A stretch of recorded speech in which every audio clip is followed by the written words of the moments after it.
I'm excited to be able to come on one of the top commits in 2021. And of course, one of the first members of Baylor's 2021 number one overall recruiting class, Jeremy Sochan. What's going on, today, bro? Doing well, how are you? Pretty good, man. Well, you've had a busy past couple of weeks. A lot of news has been coming out about you. We'll obviously get into the commitment in a minute, man. But the first big news is you're going to go back home, play out there for a year. Take us to that decision. So that decision came because of what's happening around the world right now. You know, the pandemic, it's not looking great, especially in America. So me and my family talked it through with a lot of people, and we thought it's best for me to come back in Europe, which like they're dealing with the situation a lot better, I think. And I think it's gonna happen for a year, and I'm just gonna get to work, get ready for college. So yeah. And I know probably staying in America would have been your preference, playing at La Lumiere. We obviously had an incredible season last year. But you go over there, you guys are already starting to play some games again, work on preseason. Just take us through what it's like being back on the court out there now. Yeah, after having a long break, nah, it feels really good. I'm practicing like twice a day now, and I've got the weight room as well. So like I'm working, and I think like this year and the start of freshman year in college, I'm gonna shock some people as well. So no, I'm really excited to get back on the court. And so you have now a year to head out to America again, go to start attending Baylor. What do you look to improve on and get ready for as you get ready for your college experience? I'm just like, of course, I'm gonna work on everything, but like mainly getting bigger and getting ready for college players, and then also like my shot and getting quicker with the ball. So yeah, that's what I'm trying to improve. Without a doubt, man. Now let's get into obviously the newest, biggest news for you. That is your commitment to Baylor. And Baylor has the number one overall recruiting class. Just take us through what this past week has been like for Baylor World. I think all three commitments were a little bit like a shock to everyone because it was pretty early and everything. And but no, it's great. We've got Langston Love and Kendall Brown who committed as well, and I think all three of us are going to do really well. And of course, there's going to be doubters, but I think we're really mature players, so I think we're going to do really well at Baylor and the team that's already going to be there and the coaching staff. So no, it's all good. I just had Kendall on the other day, and he talked about you guys kind of knew each other to a degree, but especially he was more close to Langston from USA camp. Do you have a relationship now with any of those guys? Talked to them a few times, but I haven't really talked to them like that. And I haven't played against Langston Love, but I played against Kendall Brown, and like playing against him, like I already like there's a connection there, and I think he's a really good player. So nah, it's all gonna be good for sure. So were you aware of Kendall going to be committing in a couple of days after you commit, or how'd that kind of work out? Told I think it was a day after, or even on the day I committed, coach called me up and told me that Kendall was most likely gonna commit, and yeah, it was I already knew, but no, it was all good. That's awesome. So you guys, as I said, number one overall recruiting class, three guys that are all either five stars already on rankings, or you probably are a five-star talented player as well. Who else are you guys possibly looking to add into this group? For now, I haven't really talked to the coaches or like the players, but I think for now, I think they're just gonna slow down a little bit. Mhm. But you never know. Maybe they'll another guy will commit or something. But I don't really know yet, so I can't really tell you. Without doubt. So you're going to be heading out to the Big 12, one of the best conferences in the country. How excited are you to be a part of that conference? Like you said, it's one of the best conferences in the country. So I'm gonna have to compete every day. So it's gonna be great. It's gonna be great for my development. So yeah. And we have seen what Coach Drew's now done as a coach in terms of developing guys that weren't even highly regarded ranked players out of high school. He now gets three guys that are all NBA bound players at some point. What do you think he's going to be able to do with you guys over the next year or however long you guys stay at Baylor? The goal is the chip, right? So I think every time we're going to practice, every time we're going to have a meeting, I think the mindset is going to be to win every time. And I think, like you said, Baylor's good at has a good record of developing players, even if they're low ranked. So I think he's going to develop us a lot, and we're just going to do really well. 100%. I've got a good feeling about it. And so we know now kind of the face of the Big 12 to a degree is Kansas. They kind of run it many years now, the Big 12. How do you guys like to be able to go up against them and dethrone them as a Big 12 champion?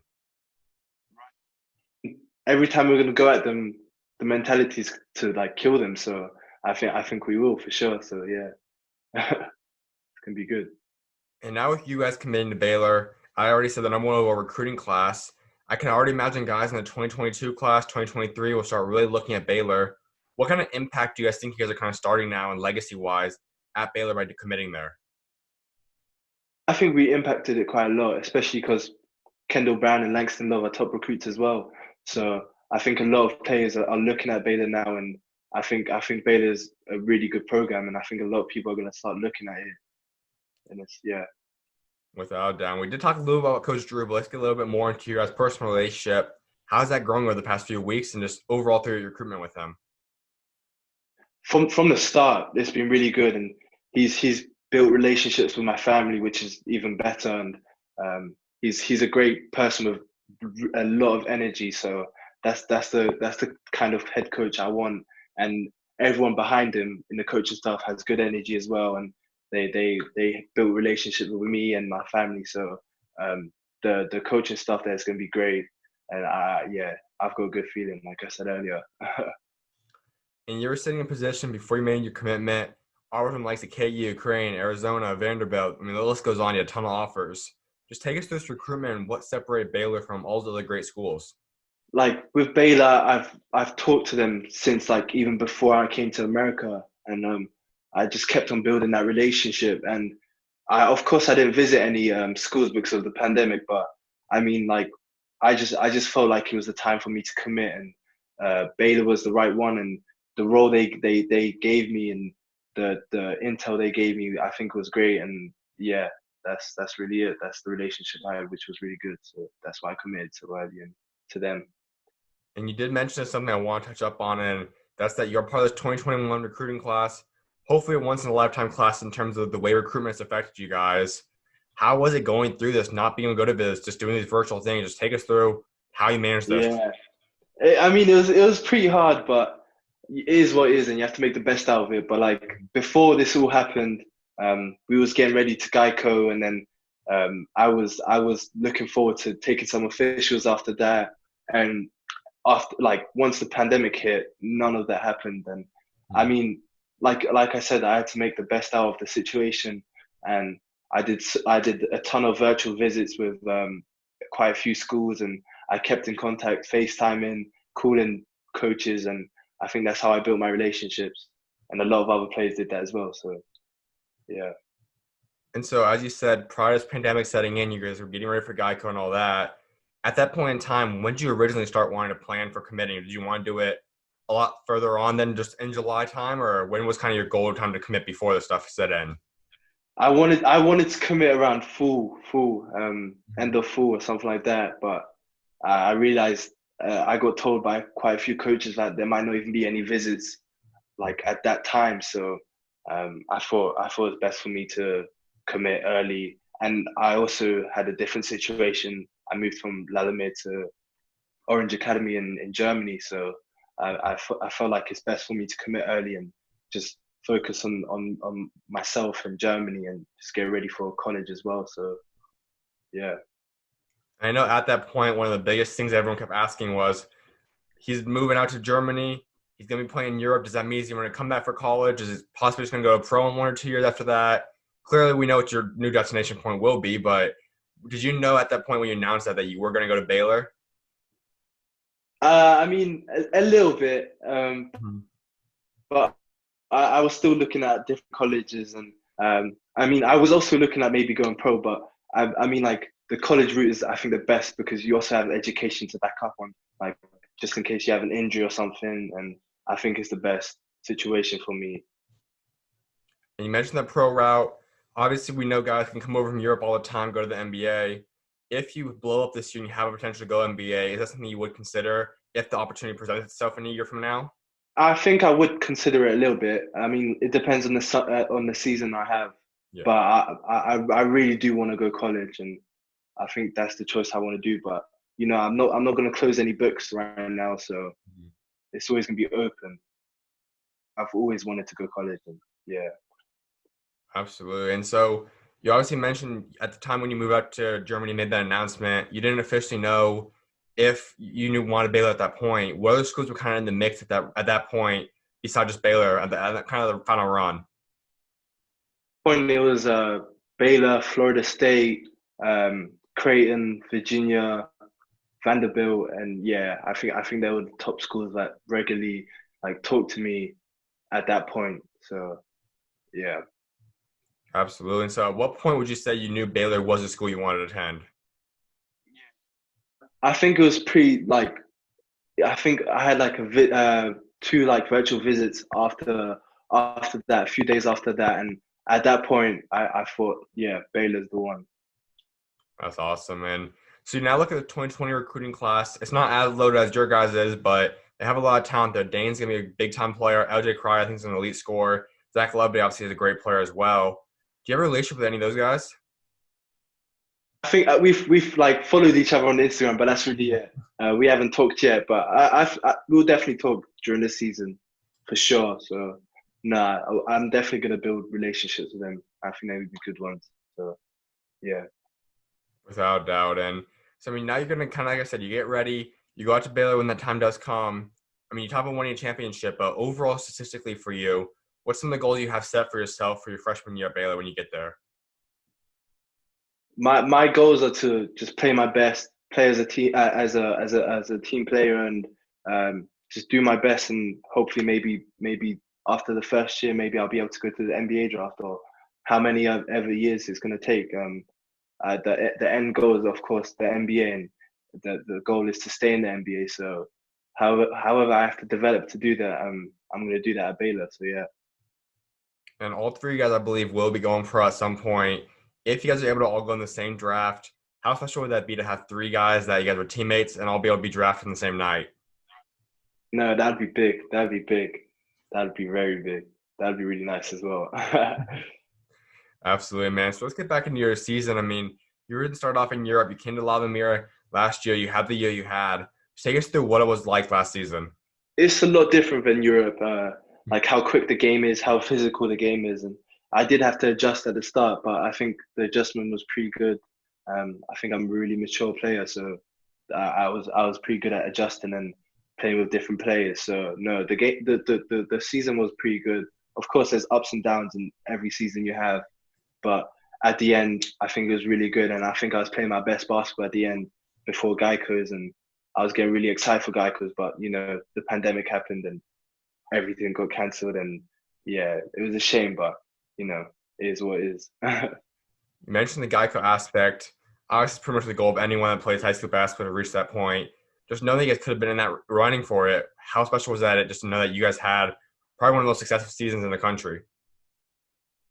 It was great. Nice. It's I really like appreciate being able to play for one of the best teams in America and having a chance to run for Geico's, and we ended up like at Geico's, but yeah, no, it was all good.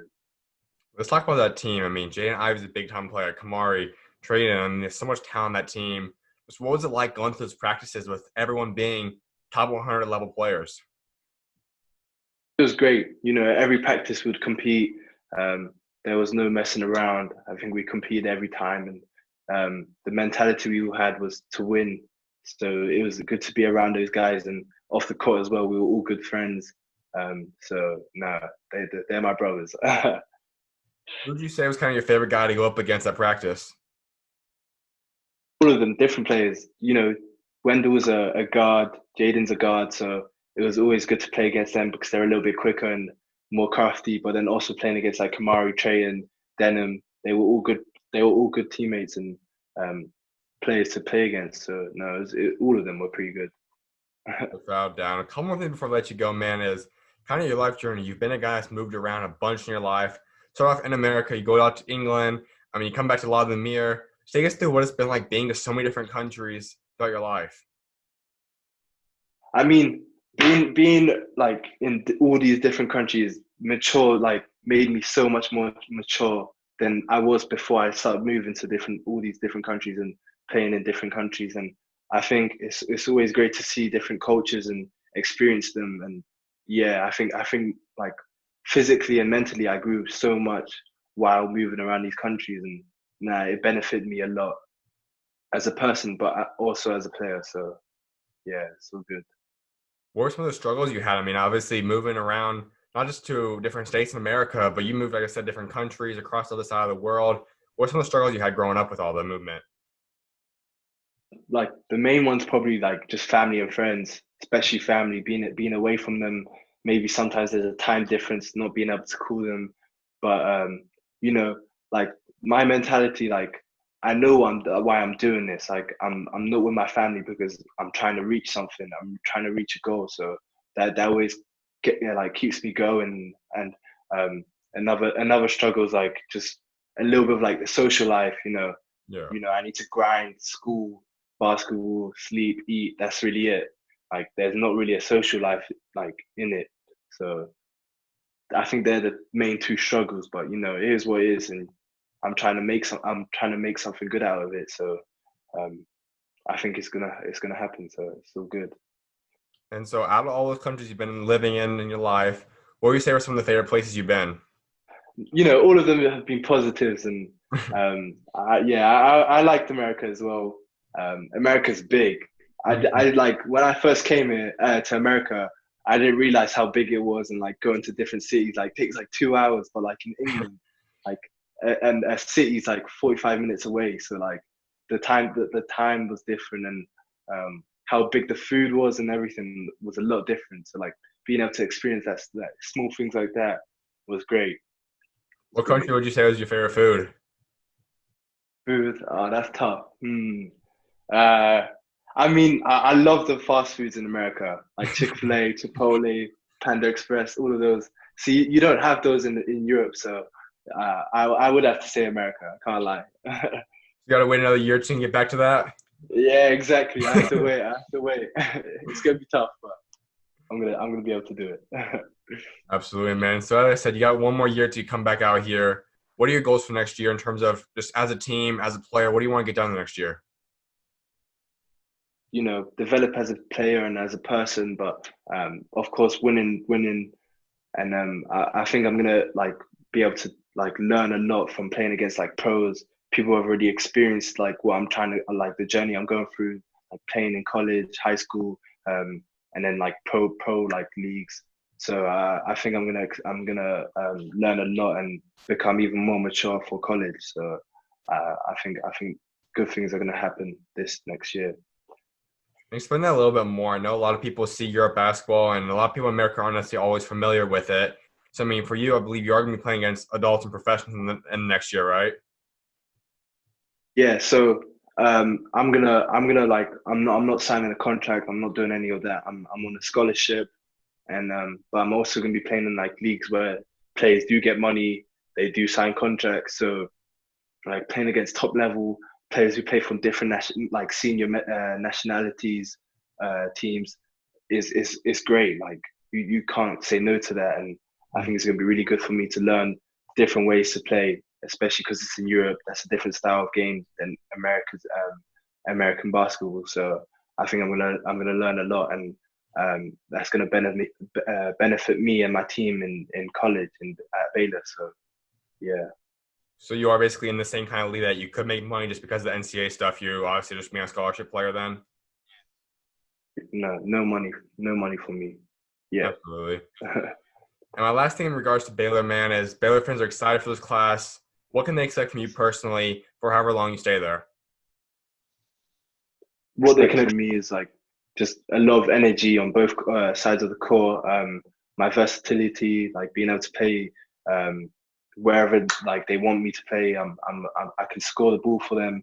I'm going to be able to hustle, pass the ball, rebound the ball, and defend one of the best players on the other side of the team. And no, I think they're gonna. I think I'm gonna shock quite a few people when I get there, and I think it's gonna be all good.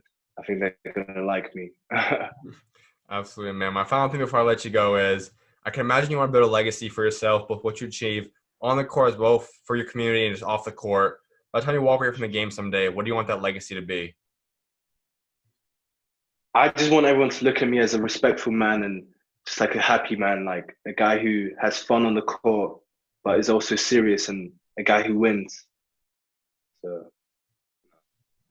I think my legacy is gonna be good. Without a doubt, man. Well, I'm definitely excited for you to see what God got next for you, man. Appreciate you taking time to come on and congrats on the commitment again. Of Thank you very much. Appreciate it. course, man. You know you're always welcome on, man. God bless. You too.